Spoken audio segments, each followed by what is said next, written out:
हाँ जी, राम राम सा। आप सभी का आपके अपने YouTube चैनल सुमन लता यादव हिंदी क्लासेस में हार्दिक स्वागत, हार्दिक अभिनंदन। उम्मीद करती हूँ आप सब अपनी अपनी जगह कुशल मंगल होंगे। आज कोई टेक्निकल प्रॉब्लम नहीं है। रेखा, आप लोगों ने बुलाया, देखो मैं तुरंत आ गई जी। कैसे हैं आप सभी?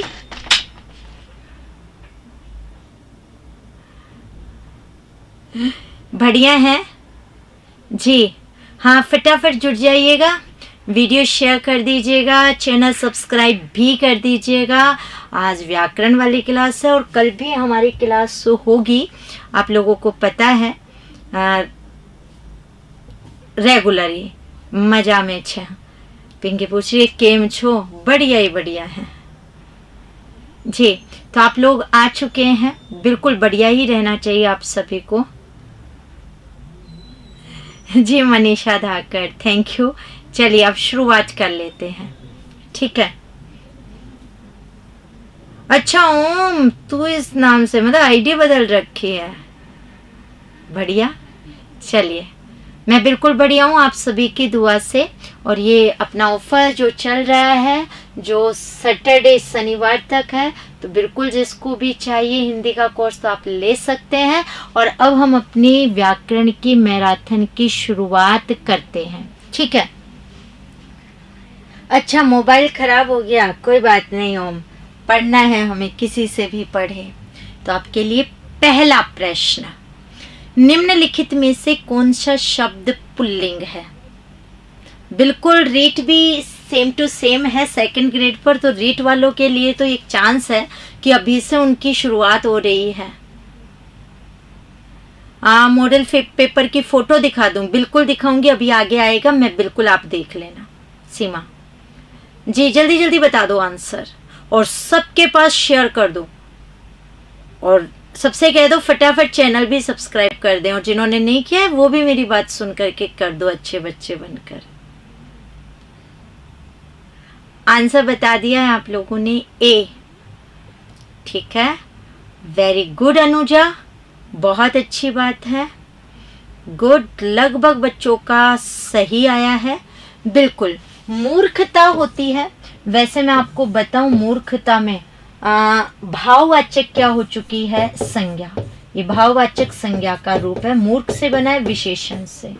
ऐसे ही ये भी विशेषण से भाववाचक ही है। सुंदरता, तो सुंदरता भी होती है और निद्रा भी होती है, बट कपट होता है। तो इसका मतलब बाकी तीनों पुल्लिंग हैं, और बाकी अगर बात करें, सॉरी, बाकी तीनों स्त्रीलिंग हैं और कपट शब्द क्या है? पुल्लिंग है। तो हमारा आंसर हुआ ए। बहुत अच्छे आंसर्स आपने दिए, वेरी गुड। वो क्या कहते हैं, बोनी बहुत अच्छी हुई है आप लोगों की। आगे देखो, वृक्ष पर पंछी है, इस वाक्य में पर कौन सा कारक है? यानी जो पर शब्द है इसमें कौन सा कारक का रूप है? कर्म, करण, संप्रदान। वैसे संप्रदान आपको ऐसे भी लिखा मिल सकता है, अधिकरण। ये चार आपके पास ऑप्शन है, फटाफट आप जवाब दीजिए। वाह, कुछ भी बोल गए, बाकी एक ही आंसर आ रहा है, कह रहे हैं डी उत्तर है। तो बिल्कुल आपका आंसर सही है, डी।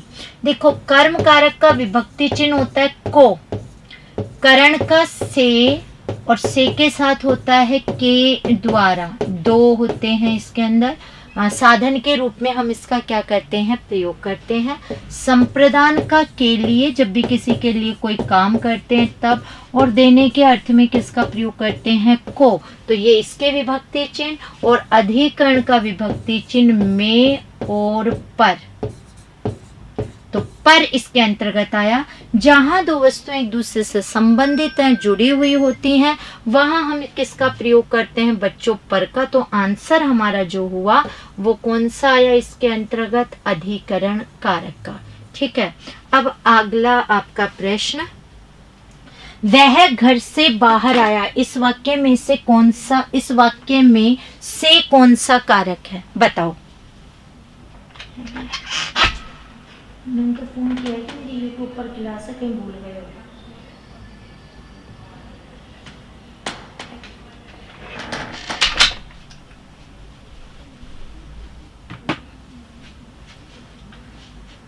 से कौन सा कारक है आपको बताना है। जल्दी जल्दी आप मुझे उत्तर देते जाइएगा। गुड, आप जवाब दे रहे हैं डी। बहुत अच्छा, कारक है और कारक से क्वेश्चन आएंगे। कुछ बच्चों ने बी भी बताया है। मैंने अभी बताया कि करण है साधन के अर्थ में, अपादान अलग होने के अर्थ से। कह रहा है घर से बाहर आया, तो घर से बाहर आ गया यानी घर से अलग हो गया। अलग होने के अर्थ में अगर बात करें तो कौन सा कारक आता है, अपादान। तो इसका मतलब इसमें से के अंतर्गत कौन सा कारक आया, अपादान। तो ये अपादान आ गया। कोशिश की है मैंने लगभग सारे ही टॉपिक से आपके लिए प्रश्न रखने के लिए, जिससे कि अच्छे से क्लियर हो जाए। अगला प्रश्न है आपके लिए।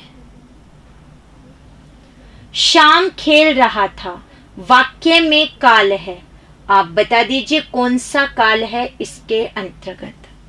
सोच समझ के आंसर दीजिएगा।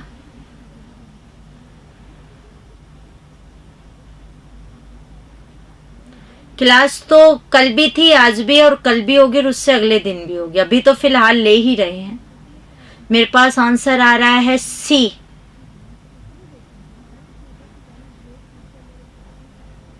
ठीक है, लगभग बच्चे सी और बी पर आ रहे हैं। सी सबसे ज्यादा आया है। चलिए बात करते हैं। अगर हम बात करें पूर्ण भूतकाल, तो पूर्ण भूतकाल में तो आ धातु के अंतर्गत आ, ए, ई, चुका, चुके, चुकी,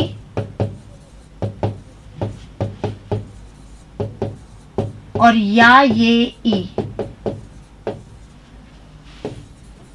के लास्ट में क्या मिलता है, था, थे, थी। तो इसका मतलब ये रूप तो नहीं है। आसन भूतकाल, कार्य अभी अभी हुआ है, तो इन्हीं के साथ उसमें मिलता है, हूं, हो, और संदिग्ध में तो होगा, होगे, होंगे का प्रयोग होता है। बट अपूर्ण भूतकाल, कार्य पिछले समय में शुरू हो चुका है, बट ये नहीं पता है कि अभी पूरा हुआ है या नहीं हुआ है। तो यहाँ पर होता है आपका अपूर्ण भूतकाल, जहां रहा, रहे, रही या ता, ते, ती भी मिल जाता है, और उसके साथ क्या मिल जाता है, था, थे, थी। तो आपका कौन सा हो जाता है, अपूर्ण भूतकाल। तो लगभग बच्चों का आंसर बिल्कुल सही था, यानी बहुत अच्छे से आपने वाक्य निर्माण इनका याद किया हुआ है। तो आंसर हुआ अपूर्ण भूतकाल। अपूर्ण भूत का उदाहरण है, ये बता दीजिए। हेलो नीतू, फटाफट जल्दी जल्दी, और वीडियो शेयर कर देना, चैनल सब्सक्राइब भी कर देना। अब तो आंसर गलत होना ही नहीं चाहिए। अभी तो हमने पढ़ाई है इससे। बिल्कुल रहा, रहे के साथ था, थे, थी, तो बालक सो रहा था, ये इसमें है। अब यहाँ देखो, गया के साथ यानी या, ये के साथ था, तो इसका मतलब ये कौन से का हो गया, पूर्ण भूतकाल का। बाकी भी तो आप देख सकते होंगे ना। और ये हुई थी, ये भी पूर्ण का, और यहाँ हुई, होगी, ये हो गया संदिग्ध का। तो इसका मतलब बात करें तो बाकी उदाहरणों को भी आप चेक कर लिया करो कि बाकी के अंदर कौन सा था। इनमें विशेषण है, विशेषण शब्द कौन सा है ये आपको बताना है।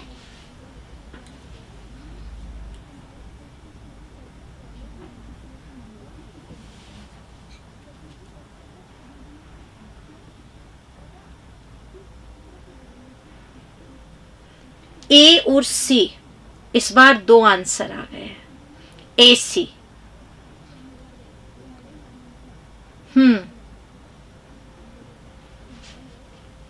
देखो, अगर हम लोग बात करें यहाँ पर, आप लोग पता नहीं कंफ्यूज कहाँ हुए हैं। धीरे धीरे तो अव्यय हो गया, और अव्यय में भी कौन सा अव्यय का उदाहरण है, ये क्रिया विशेषण। राम धीरे धीरे चलता है, चलने की विशेषता, ये तो क्रिया की विशेषता बताएगा। जो क्रिया की विशेषता बताएगा वो क्रिया विशेषण, और क्रिया विशेषण अव्यय का पार्ट होता है। इसका मतलब ये तो हुआ अव्यय। मोहन नाम है, नाम मतलब संज्ञा, और संज्ञा में भी व्यक्तिवाचक क्या हो जाएगी, आपकी संज्ञा। ठीक है। शीतल, जैसे शीतल हवा, हवा की विशेषता है वो कैसी है, शीतल है। तो इसका मतलब जो शीतल है, ठंडा रूप जैसे हम कहते हैं, ये विशेषता बता रहा है। इसका मतलब आंसर क्या होगा इसमें, शीतल। शीतल शब्द विशेषण है।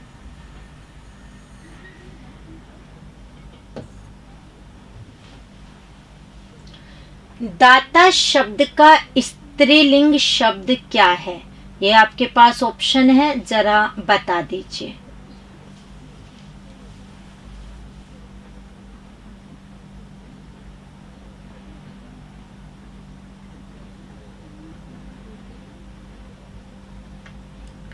आप लोग आंसर बताना शुरू कर चुके हैं।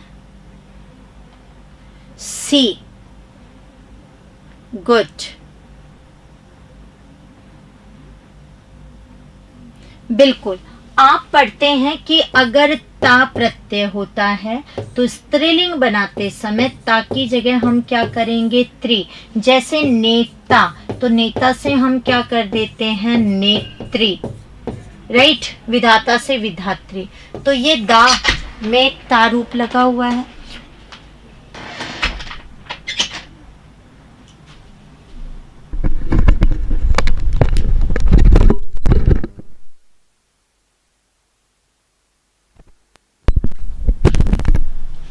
तो यहाँ पर बात करें तो ता की जगह क्या आ चुका है, त्री।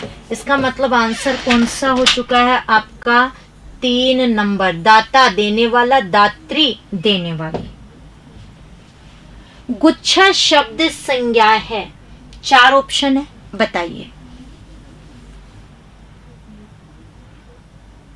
वेरी गुड नीतू, आपने आंसर सही दिया है उनके प्रश्न का, गुड।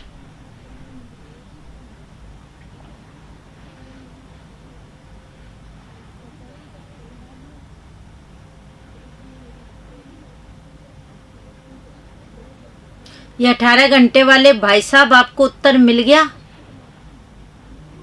बच्चों ने दे दिया, नीतू वगैरह के आ चुके। अब मेरे प्रश्न का आंसर दे दो, 8वें का। एक क्या आंसर आ रहा है, बी, वेरी गुड। गुच्छा, समूह। अच्छा, अगर समूह ऑप्शन में नहीं होता तो हम क्या कर सकते थे, जाति समूह, एक से ज्यादा जहां रूप होता है वहां समूह वाचक होता है। तो गुच्छा किसी भी चीज का हो तो एक से ज्यादा का होगा, चाहे फूलों का गुच्छा है, अंगूर वगैरह भी जैसे गुच्छे के अंतर्गत आ जाते हैं। तो बिल्कुल बात करें, आंसर 2 नंबर होगा। ये ऑप्शन में नहीं होता तो समूह और द्रव्य दोनों भेद हैं जाति के। अगर ये ऑप्शन में नहीं होता तो आंसर क्या कर सकते थे, जाति, बट है इसलिए फर्स्ट आंसर समूह। इनमें भाववाचक संज्ञा है, 4 ऑप्शन है, देख लीजिए।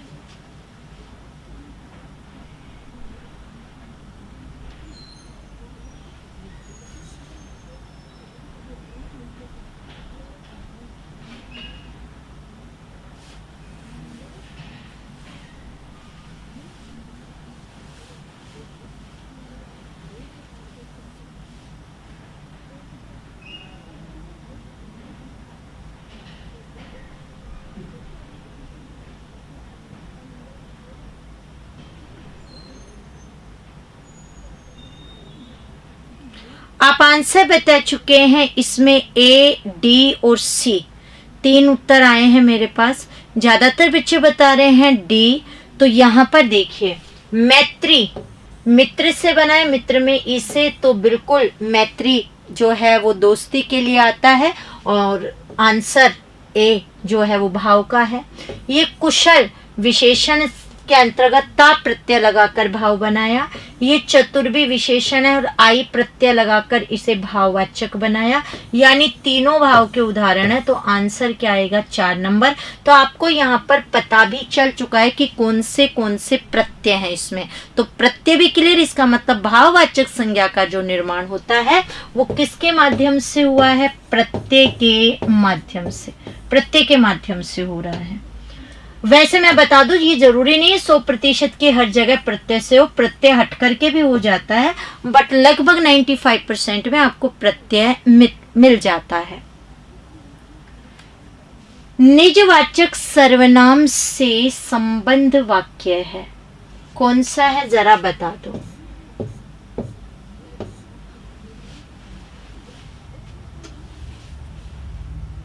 निजवाचक का पूछा है।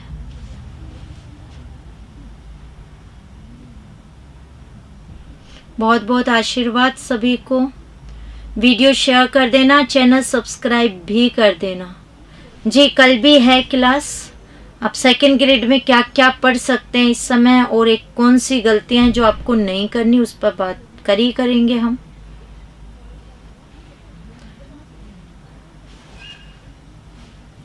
मुझे आप आंसर दे रहे हैं ए और बी, 2 उत्तर आ रहे हैं इसके।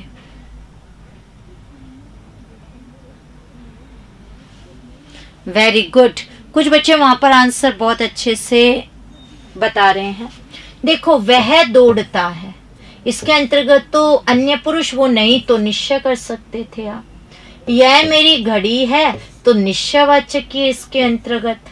और यहाँ वैसे भी निज पूछ रहा है, निज जो स्वयं के लिए प्रयुक्त होगा, और स्वयं के लिए जो आता है वो आता है आप। सबसे पहले तो आप ये देखो कौन से सर्वनाम शब्द प्रयोग में होते हैं। आप आता है, अपने आप आता है, स्वयं आता है, और खुद आप यूज कर सकते हैं। वैसे एक अगर पूछे तो आपका प्रयोग आपको मिलेगा वहां से। तो यहां अगर हम बात करें इसमें तो देखो इसमें आपका प्रयोग ये रहा, अपना काम आप करो, यानी खुद करो। आपकी जगह आप खुद या स्वयं लगा के देख सकते हो कि हमें अपना काम खुद करना चाहिए, अपना काम खुद करो। यहाँ आप खुद के लिए है, स्वयं के लिए। अगर वो सामने वाले के लिए होता है तो वो मध्यम पुरुष के अंतर्गत चला जाता है। तो बिल्कुल आप सीधे सीधे इसका आंसर बता सकते थे ए इसका उत्तर है। मैं कुछ पुस्तक लाया हूं, रेखांकित शब्द में सर्वनाम है। आपके पास ऑप्शन है, देख लीजिए।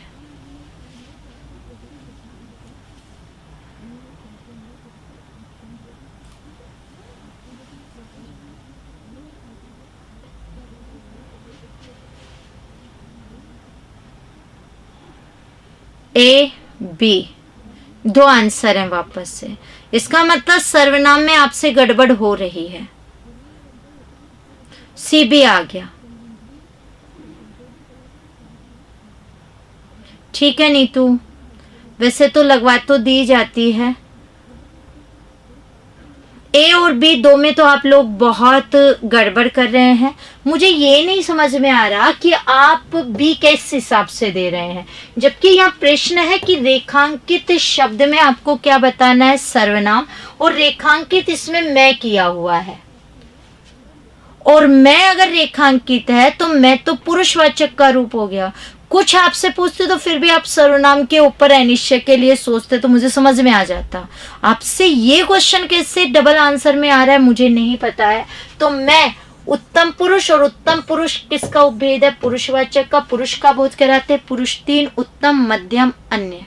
तो यहाँ अगर बात करें तो इसका आंसर था पुरुषवाचक। अनिश्चय में तो कोई और कुछ आता है, वो तो रेखांकित ही नहीं था। फिर इनके भी बहुवचन रूप वगैरह होते हैं। निजवाचक का भी बताया था, संबंध में जो, सो, जैसा, वैसा, जिसकी, उसकी, फिर आप ये कर देते हैं। तो इसका मतलब उत्तर यहाँ जो होगा वो 1 नंबर यहाँ पर आता।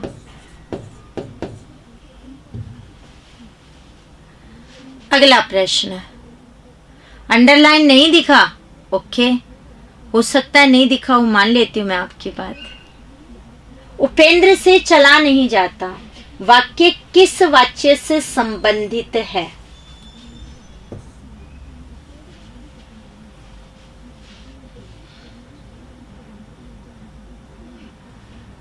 अच्छा, जिसे नहीं दिखा वो पूछ सकता था मैम आपने रेखांकित पूछा है तो रेखांकित कौन सा है। तो मैं एक बार वापस से देख लेती कि अगर नहीं दिख रहा है तो मैं उसे पेन से वापस से और बोल्ड कर देती, यानी रेखांकित कर देती। ए सी,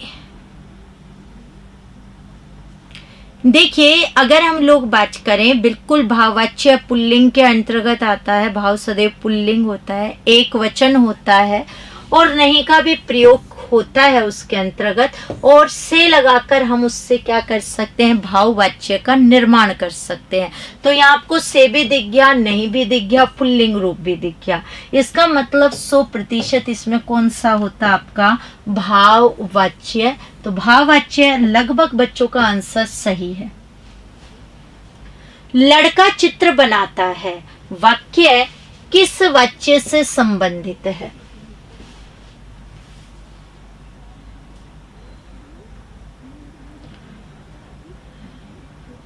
जी नजमा खान, अरे वीडियो शेयर कर दो, चैनल सब्सक्राइब भी कर देना सारे के सारे।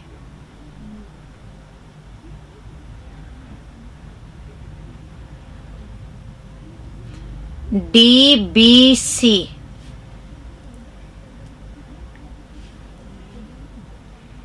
ओके।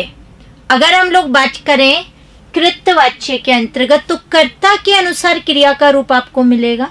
अगर वहां क्रिया बदल जाती है, कर्ता के चेंज करते हैं, तो वहां रूप चेंज हो जाएगा। जैसे यहाँ लड़का चित्र बनाता है, ता तेती, आप जानते हैं ता पुल्लिंग के अंतर्गत, और लड़का भी पुल्लिंग है। बट यहाँ मैं लिखती लड़की, तो वाक्य बनता लड़की चित्र बनाती है, यानी कर्ता बदलते ही क्रिया बदल देती। तो इसका मतलब वहां कर्ता की प्रधानता है। कृतवाच्य में अकर्मक और सकर्मक दोनों क्रियाएं हो सकती हैं, आप ये ध्यान रख सकते हैं। तो यहाँ कौन सा हो गया है, कर्तृवाच्य। कर्तृवाच्य इसमें है। यूं अगर बात करें, अगर हम इसका कर्मवाच्य बनाते, तो कर्मवाच्य के लिए हमें के द्वारा लगाना पड़ता, तो हम वहां करते लड़के के द्वारा चित्र बनाया जाता है, ऐसे वहां पर वो रूप बनता। काल वगैरह सब चीजें आपको इसमें ध्यान रखनी होंगी। तो आंसर अपना हुआ कौन सा, कर्तृवाच्य। निम्नलिखित में से किस शब्द में प्रत्यय लगा हुआ है? ये आपके पास ऑप्शन है, देख लो। सारे क्वेश्चंस आए हुए हैं, बिल्कुल किरण।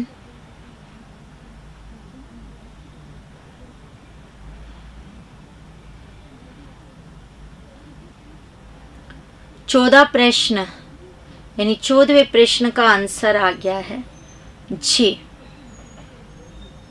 बहुत ही शानदार आपके आंसर आ रहे हैं, बढ़िया बढ़िया, बहुत बढ़िया।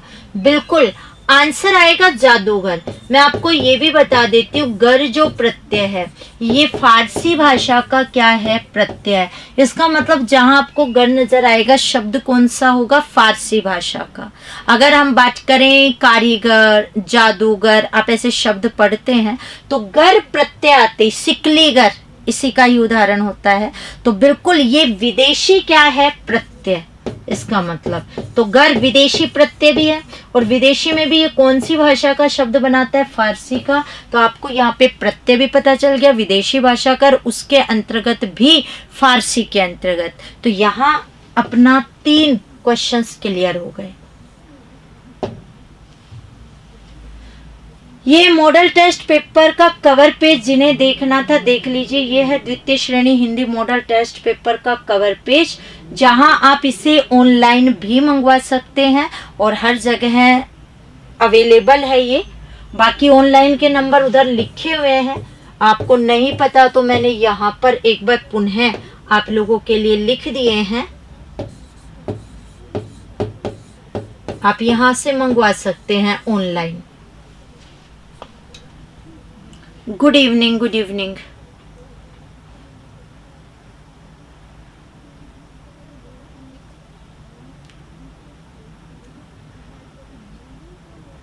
जी प्रमोद जी, प्राइस एक्चुअली हर दुकानदार अपने हिसाब से देता है। देखिए वो मैं आपको एक एग्जिट नहीं बता सकती हूँ। यहाँ आप बात करेंगे तो सभी बच्चों को सेम ही मिलेगा, और शायद डिलीवरी फ्री है, एक बार आप यहाँ बात कर सकते हैं। बाकी आपके पास जो भी नज़दीकी बुक स्टोर है वहाँ देख सकते हैं। 11 मॉडल टेस्ट पेपर हैं, बिल्कुल आप मुझे बता चुके हैं। बी और सी 2 उत्तर आ रहे हैं। वेरी गुड, बहुत अच्छे। कुछ बच्चे तो बिल्कुल ये और बता रहे हैं इसमें क्या आएगा। वेरी गुड नीतू, और इस बार 2nd ग्रेड में आपको बहुत अच्छा करना है। आप लगातार अप होते जा रहे हैं, तो 2nd ग्रेड बहुत अच्छे से होना चाहिए। बिल्कुल, नासा में इस यंत्र की उत्पत्ति नहीं, आविष्कार, उत्पत्ति जन्म के रूप में होता है। जैसे खेतों में खरपतवार वगैरह जैसे है, बेलपत्र वगैरह, बेलपत्र मतलब जो उस पे एक पीली सी घास आप देखते हैं ना, जो ऊपर ही ऊपर फैलती रहती है, चारों तरफ फैल जाती है पेड़ के ऊपर, एक प्रकार से कहें तो उसका शोषण ही कर लेती है पूरे रस का, आगे नहीं बढ़ने देती है, वो वाली जो है। तो वो उत्पत्ति वो है जो स्वतः जन्म लेती है, तो ये अपने आप नहीं हुआ है। तो बिल्कुल इसमें अगर बात करें तो ये इसमें आंसर आएगा, उत्पत्ति नहीं आएगा। ठीक है, निम्न में से कौन सा शब्द अशुद्ध है, यह आपको देखना है। अशुद्ध शब्द कौन सा है, आप बता दीजिए फटाफट मुझे।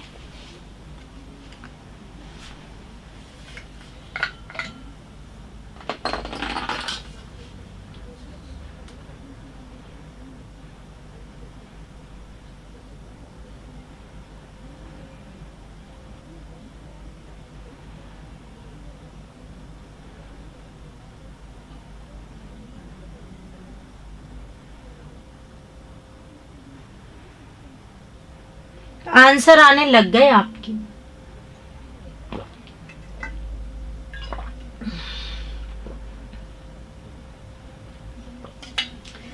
कोई बी दे रहा है, कोई सी दे रहा है, पता ही नहीं है क्या आएगा।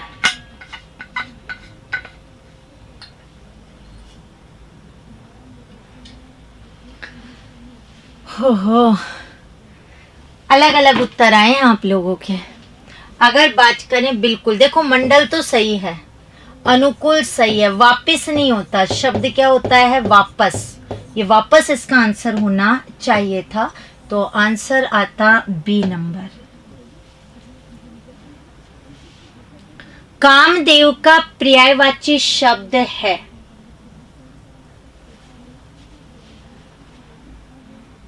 अनिल जी ऑनलाइन पढ़ना चाहते हैं, बिल्कुल आप ले सकते हैं, प्रेप ऑनलाइन सरकारी नौकरी से ऐप, और वहां से आप पढ़ सकते हैं। लाइव बैच अभी शुरू हुआ है, 3rd ग्रेड वाला, और ये वीडियो शेयर कर देना, चैनल सब्सक्राइब भी कर देना। ओ वेरी गुड, बहुत अच्छे उत्तर। अनंग, बिल्कुल, यहां अगर आप देखेंगे तो टुकड़ा भी हो जाएगा। केशव किसका है और भवानी किसका है, अन्न धन अंग, अंगों से रहित जो है वो है अनंग। तो आपको पता है कामदेव जी जब भस्म हो गए थे, शंकर जी ने जब अपना तीसरा नेत्र खोला था तो उनकी आग में वो नष्ट हो गए थे।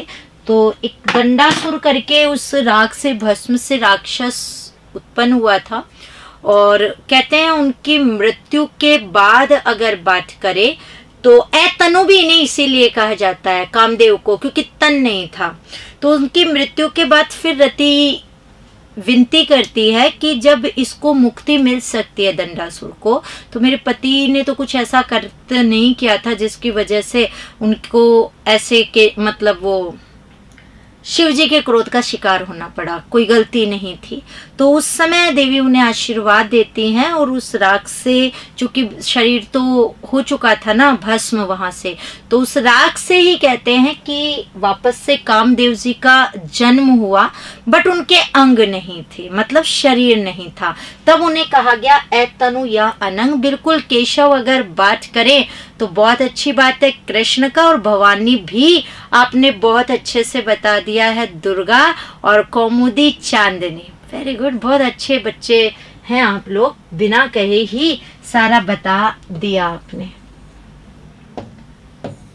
ओके, अगला, सेना का पर्यायवाची है, कौन सा है जरा बता दीजिए।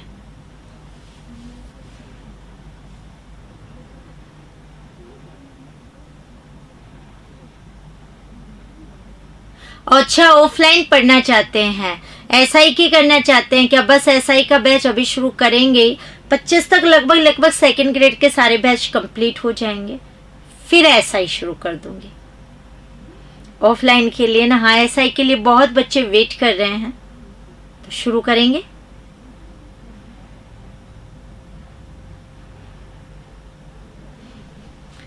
ए,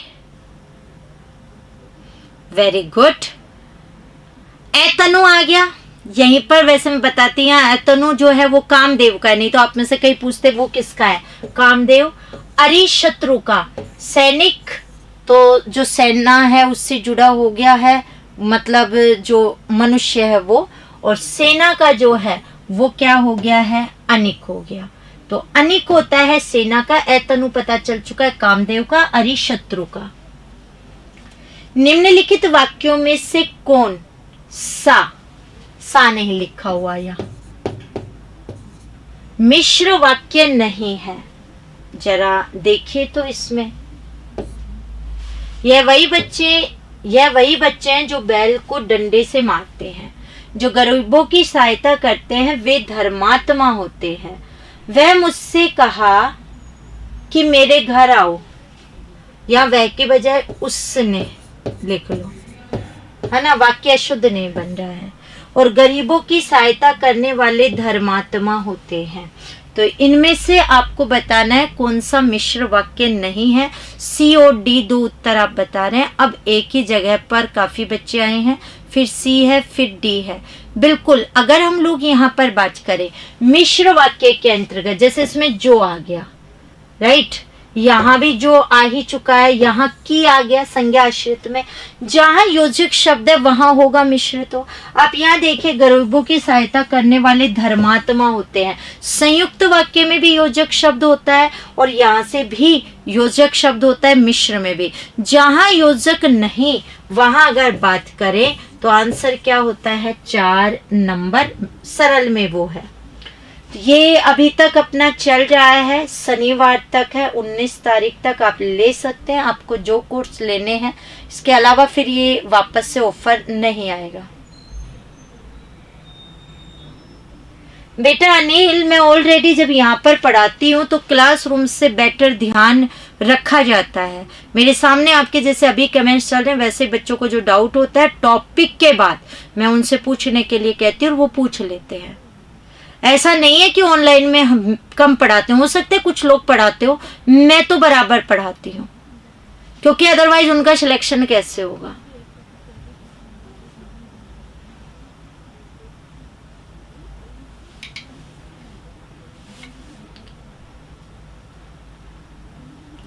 आप ऑनलाइन लाइव ले सकते हो।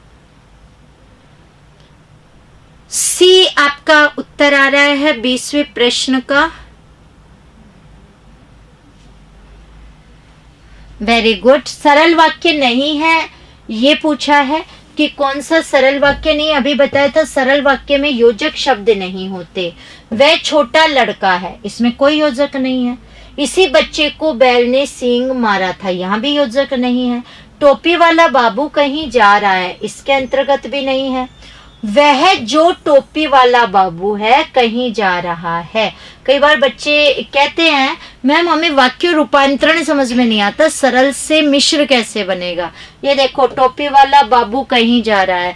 मैंने बच्चों से कहा आप वहां पर योजक शब्द देखते ही पहचान जाओगे। अब यहाँ आपको जो दिख गया तो इसका मतलब ये सरल से हमने क्या बना दिया, इसे मिश्र। कुछ ऐसा ही पार्ट होता है वो, बाकी उस पर बात करेंगे कभी। अभी तो सेकंड ग्रेड का एक बार देखते हैं। तो आंसर है 3, ये मिश्र का है। मानव का विलोम शब्द क्या है?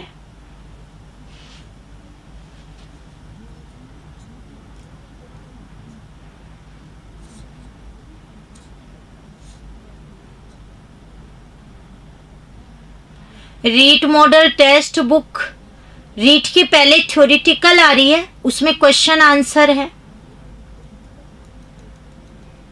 वीडियो शेयर, चैनल सब्सक्राइब कर दीजिएगा। वेरी गुड, बिल्कुल। अगर बात करें मानव, मानव में मनु में कौन सा प्रत्यय है, ए, तो वैसे ही दनु में ए प्रत्यय लगा करके क्या बनाया, दानव। तो आपको प्रत्यय क्लियर हो गया इसके अंतर्गत।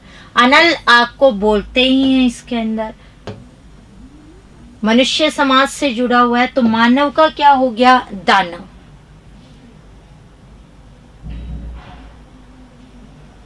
हिंदी व्याकरण आईएएस के लिए पढ़ना चाह रहे हैं, इंग्लिश मीडियम के छात्र हैं, वो कोई प्रॉब्लम नहीं है। आप फर्स्ट पेपर के लिए पढ़ना चाह रहे हैं होशियार जी, राइट जी, ठीक है। आपके आते हैं, सामान्य चीजें आती हैं, बट आप एक बार व्हाट्सएप कीजिएगा तो मैं आपसे बात कर लूंगी। मधुर शब्द के सटीक विलोम शब्द का चयन कीजिए। शब्द शुद्धि में ये आएगा, है ना? तो बताइए।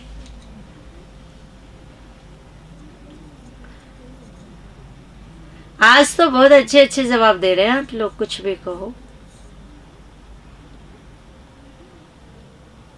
बिल्कुल आपका उत्तर सही आया है इसमें। डी आपने बताया है कटु, बिल्कुल। कूट होता है जो छिपा हुआ होता है, ललित सुंदर होता है, लवण तत्सम रूप है, तद्भव लवण होता है, नमक वगैरह के लिए भी हम प्रयोग में ले लेते हैं। राज्य द्वारा निकाला गया आधिकारिक आदेश वाक्यांश के लिए एक शब्द क्या है?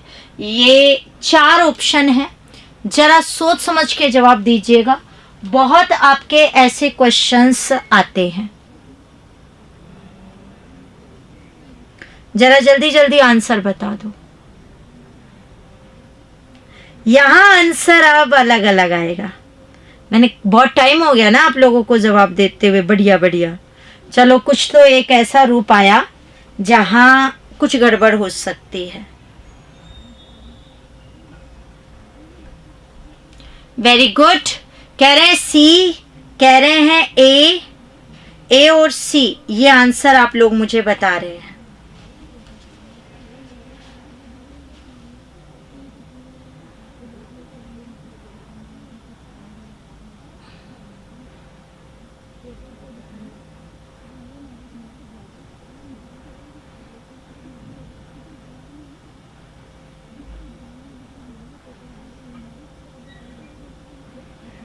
जी, लगभग बच्चे आप बता चुके हैं। अध्यादेश, वैसे आप अगर इसे देखते तो यही आंसर था। पहली बात, आधिकारिक शुद्ध है, अधिकार में एक प्रत्यय आधिकारिक, जो निकाला गया है आदेश वो कहलाता है अध्यादेश। ऊपर से जो आदेश आया वो है अध्यादेश। इसका मतलब आंसर बिल्कुल क्या होना चाहिए था? 3 नंबर। ठीक है, यह आदेश है, बिल्कुल अधिसूचना निकाली जाती है। वह स्त्री जिसका पति परदेश यानी विदेश गया हो, वाक्य के लिए एक शब्द क्या है? बता दो भाई। आगत पति का, नवोढ़ा, प्रवत्स्यत पति का और प्रोषित पति का।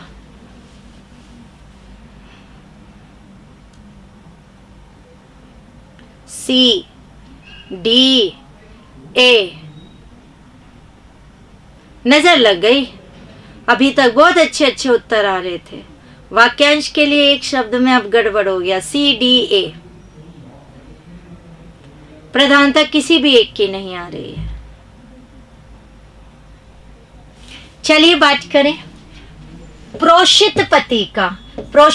प्रेषित सुना है आपने? भेजे हुए के लिए जैसे होता है, तो प्रोषित यानी विदेश गया हुआ पति का। आगत, विदेश से जिसका पति आया है, तो नवोढ़ा है नव विवाहित के लिए। तो ये कौन सा आंसर हो चुका है इसमें? प्रोषित पति का। कईयों को ये बिल्कुल नया सा लग रहा है ना, इसलिए सबने आंसर में कईयों ने ये ले लिया कि हाँ नया है ना, तो यही हो सकता है, और तो कौन सा होगा? आंसर था प्रोषित पति का। काठ की हांडी बार बार नहीं चढ़ती, लोकोक्ति का अर्थ है। बताइए।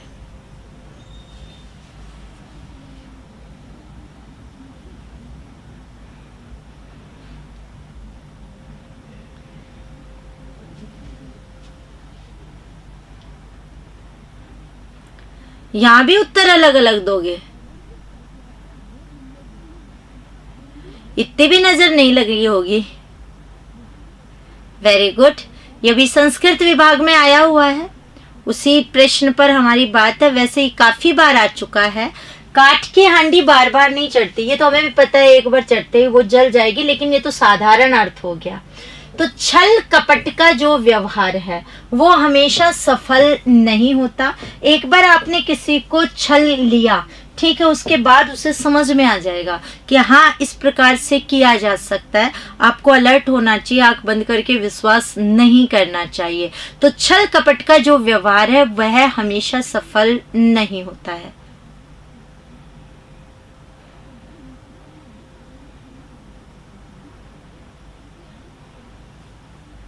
जी होशियार जी, फिर आपको वो कोर्स लेना है जिसमें पूरी हिंदी होगी, तो आपको आगे जरूरत नहीं पड़ेगी पढ़ने की। फिर पो बारह होना मुहावरे का निकटतम अर्थ क्या है?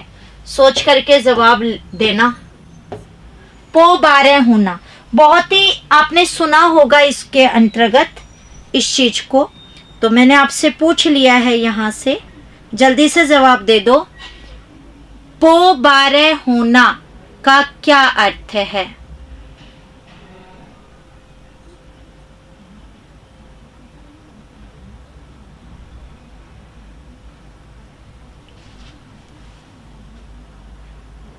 आपने आंसर मुझे दिया तो है, कोई बता रहा है 3, कोई अलग अलग बता रहा है, कोई बी ए। खूब, देखो पो बारह होना, हम कई बार कहते हैं ना, वाह तुझे इतना लाभ हो गया, तेरी तो पो बारह हो गई।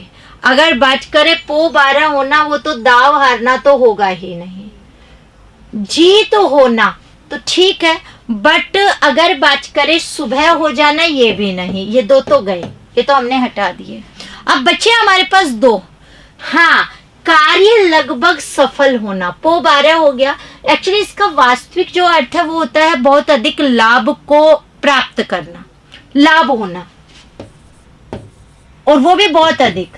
इसका वास्तविक तो ये है लाभ होना, वैसे भी कहूं तो बहुत अधिक लाभ होना।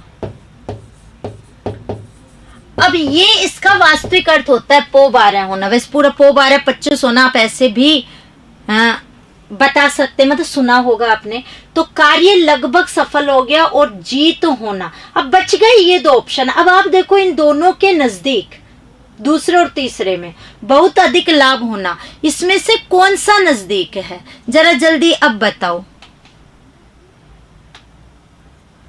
हाँ होशियार जी, मैं एक बार सोचकर फिर बताऊंगी। कोई बात नहीं, एक रॉन्ग हो गया। अब मैं उत्तर पूछ रही हूँ, इसको अर्थ देखो। पो बारह का अर्थ होता है बहुत अधिक लाभ होना। इसके नजदीक इन दोनों में से कौन सा होगा? अभी तो मैंने आंसर दिया ही नहीं है। बहुत अधिक लाभ होना, ये अभी संस्कृत विभाग में आके गया आपको। सीधा अर्थ तो ये होता है, उसने ये 2 ऑप्शंस दिए, तो इसके नजदीक कौन सा बैठ रहा है आपका, तो अपने आप पता चल जाएगा। तो कार्य लगभग क्या हो गया है? सफल हो गया है। या जीत होना, भाई जीत होना, बहुत अधिक लाभ होना।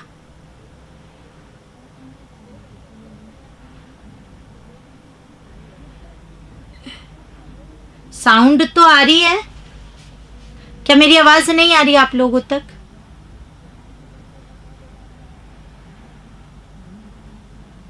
जी देखिए, सीधा सीधा ऑप्शन था नहीं यहाँ पर, तो उसके तहत अगर हम देखें तो लग यही रहा है। अब देखते हैं संस्कृत विभाग इसका निकटतम कौन सा रूप देता है। बाकी होता क्या है इसमें? बहुत अधिक लाभ होना। यावत जीवन शब्द किस समास का उदाहरण है? और ये 4 ऑप्शन है, जल्दी जल्दी बता दो।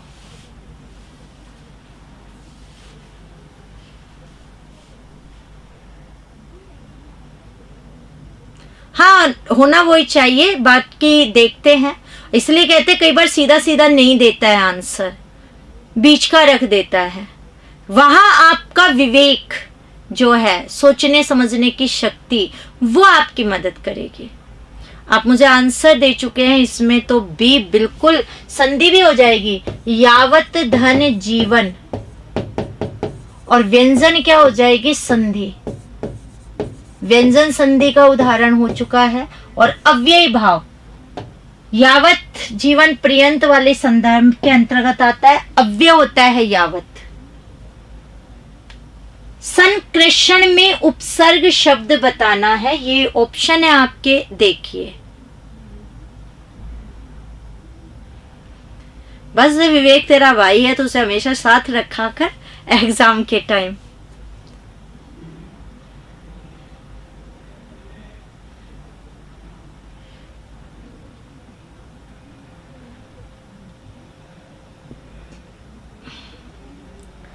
आपका उत्तर आ चुका है। आप कह रहे हैं आंसर तो है मैम सी। बिल्कुल, अगर आप देखते तो टुकड़ा होता सम धन कृषण। कृष का अर्थ होता है वैसे खींचना, है ना, उसके अंतर्गत आकर्षण वगैरह में। वैसे उसने सीधा उपसर्ग पूछा है, तो सम क्या है, इसमें उपसर्ग है। गुलर का फूल होना का अभिप्राय है, काफी बार आया हुआ है।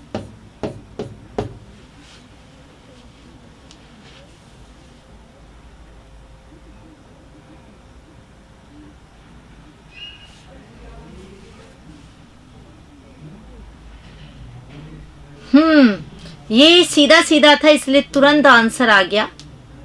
दुर्लभ वस्तु होना, गुलर का फूल हर जगह हमें नहीं मिल पाता है, रेयर, तो इसका मतलब उसे प्राप्त करना बहुत ही मुश्किल है। तो बिल्कुल अगर बात करें आंसर होगा दुर्लभ वस्तु होना, ये उसका आंसर होगा। ये मॉडल टेस्ट पेपर का वापस से आप देख सकते हैं फोटो, जिसको चाहिए बिल्कुल आप ले सकते हैं, इसके अंदर ऑनलाइन भी मंगवा सकते हैं। निम्नलिखित में से शुद्ध वाक्य कौन सा है, सोच करके जवाब दीजिएगा। यह लेख उत्कृष्टतम है, वे सज्जन व्यक्ति हैं, समाज की आज की वर्तमान दशा चिंताजनक है, शिक्षा पद्धति को सरल बनाएं।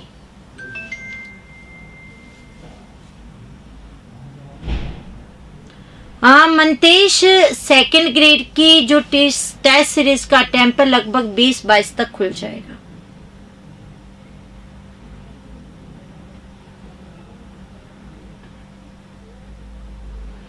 ये पूछ रहे हैं शुद्ध वाक्य कौन सा है,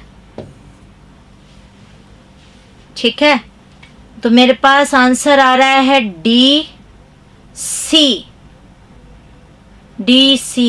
ए। बहुत ही उत्तर बता रहे हो।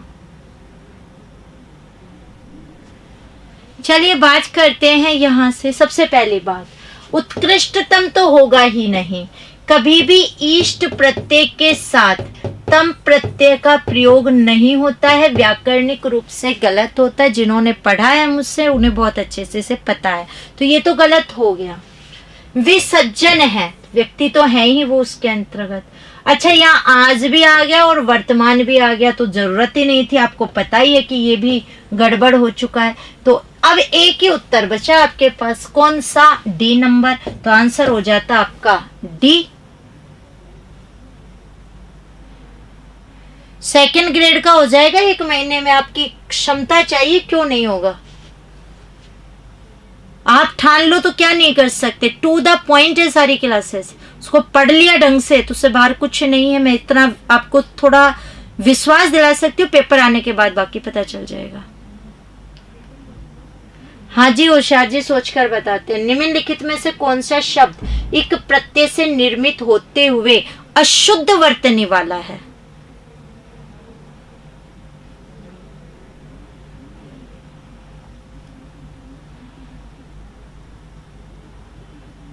इसमें भी सी।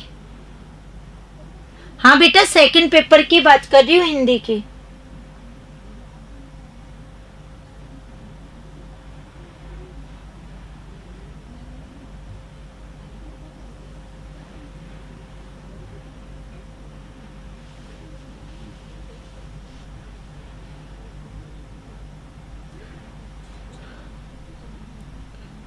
आप लोगों ने उत्तर बता दिया है मुझे, आप कह रहे हैं बी आंसर है इसमें। बिल्कुल, देखो इक प्रत्यय का पूछा था, नीति में इक, तो इक प्रत्यय पहले वर्ण में वृद्धि, नैतिक, रसायन में इक तो रासायनिक, और ये इतिहास में इक तो बना ऐतिहासिक। यहाँ होता समाज में इक, तो समाज में जब इक लगाते तो शब्द हमारा बनना चाहिए था सामाजिक, ऐसे। तो इसका मतलब आंसर फिर क्या होता हमारा 2 नंबर। ये गलत है क्योंकि ये सामाजिक की बजाय सामाजिक लिखा था। हाथ कंगन को आरसी क्या लोकोक्ति का अर्थ है?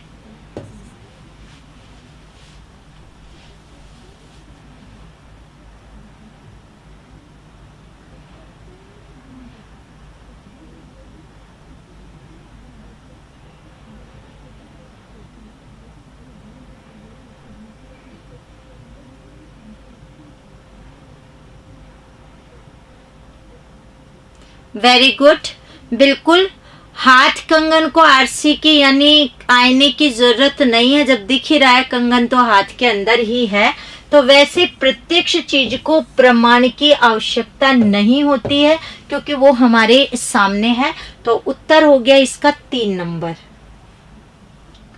सुदूर का सही विलोम है अगम, अलभ्य, आभ्यंतर और सन्निकट। ये ऐसे नहीं समझ में आ रहा तो मैं इसके टुकड़े कर देती हूँ शब्द के। इसके नहीं मतलब शब्द के टुकड़े।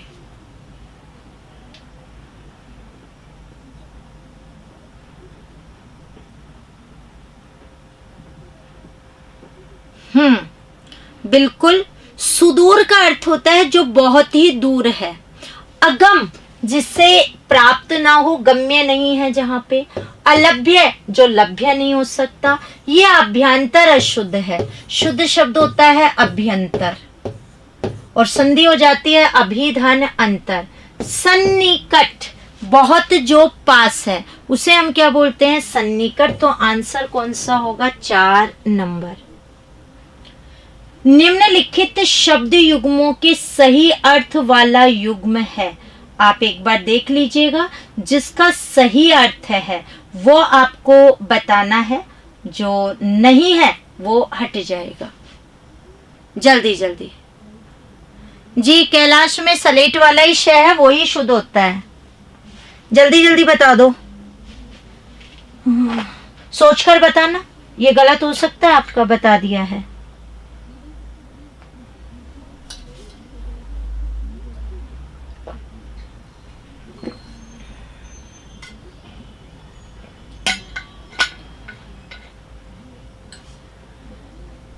Very good. उत्तर तो आप लोगों के बहुत ही अच्छे अच्छे आ चुके हैं। मतलब आप लोगों ने बहुत सोच समझ करके जवाब दिया है। संप्रति आज, अब वो जगह देखते हैं जैसे आप किसी लेखक वगैरह की बात करें तो वहां लिखा आता है संप्रति में ये दिल्ली के अंदर कार्यरत है। तो संप्रति यानी वर्तमान के अंदर, ठीक है। और संप्राप्ति प्रत्यक्ष नहीं है, जो विशेष प्राप्ति है वो तो वो हो गया। व्याकरण भाषा शास्त्र से ये व्याकरण, ये रूप गलत हो गया इसके अंतर्गत। विपिन ये आपका गलत हो गया, हमें पता है ये जंगल के लिए। अब ये भित्ति दीवार और भीति भय डर के लिए होता है। तो आंसर यहाँ कौन सा आएगा आपका? 3 नंबर। जिसने देश के साथ विश्वासघात किया हो वाक्यांश के लिए उपयुक्त शब्द है। अच्छा, क्वेश्चन नहीं है, जल्दी जल्दी बताओ। मैं जो पढ़ा रही हूं वो उसका भी जवाब दे दे।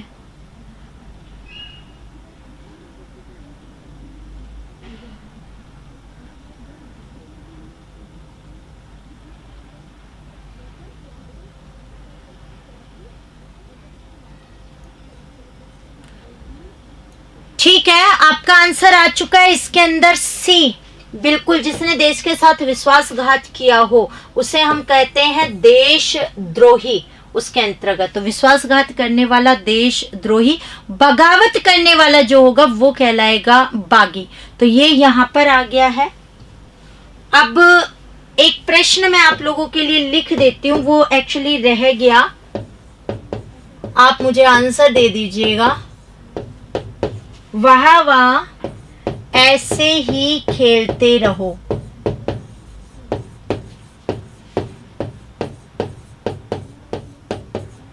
ये नहीं आएगा पॉइंट, है ना। इसमें कौन सा अव्यय है?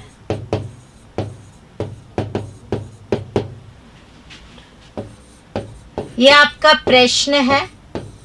कौन सा अव्यय है ये आपको बताना है इसमें। और ऑप्शन यहाँ है क्रिया विशेषण, एक आ गया समुच्चय बोधक। वैसे तो आप लोग लिखना भी शुरू कर चुके होंगे। विस्मयादि बोधक,